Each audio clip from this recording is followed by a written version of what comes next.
Final Fantasy Tactics: The Ivalice Chronicles is out in just a couple of days, and I just wanted to give you a reminder of what's been cut from War of the Lions so you're not surprised when you buy it. Two of the most iconic jobs, Dark Knight and Onion Knight, are gone. And it doesn't stop there, we're missing some characters and some other features. So today I'm breaking down what's missing from the Ivalice Chronicles, why Square Enix left them out, and what that means for us, the players. And hey, if you're hyped for the Ivalice Chronicles and need some more content, I just did a video ranking the jobs that are in the Ivalice Chronicles, and you can check that out. All right, let's get into it. So let's start with the one that hurts the most, Dark Knight.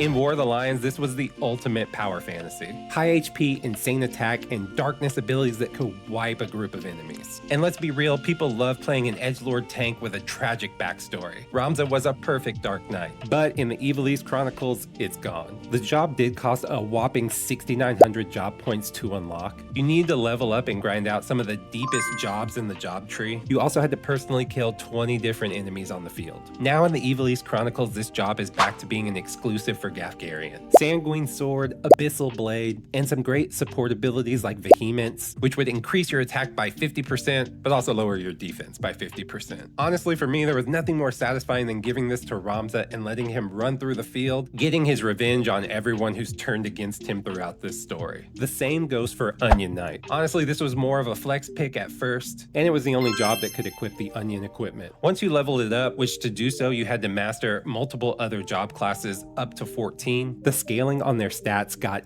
insane. Was it practical? Not always. But was it fun? Yes. And honestly, if you were really trying to dive deep into tactics, this job gave you so much to do. And why was this cut? The devs wanted to focus on the original content from 1997. The philosophy was to keep it classic and cut the extras. Personally, for me, cutting Dark Knight was a big miss. To me, it does not break the spirit of the original game. Dark Knight fits perfectly into the story. You've already done the work to modernize the UI and give us many quality of life updates, so why not also just give us one of the best classes in tactics? Then we had Balthier from Final Fantasy XII,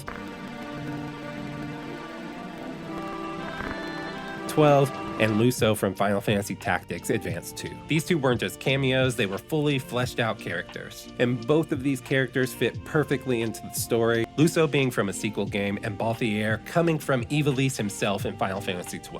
But like I said, in the Ivalice Chronicles, they're out of here. And the reasoning here, they just didn't want to mix the timelines, we're just sticking with 1997. Look, and I get the idea of a faithful remaster, but look, if we have Cloud just sitting on the bench waiting to swing his Buster Sword, let the man swing it.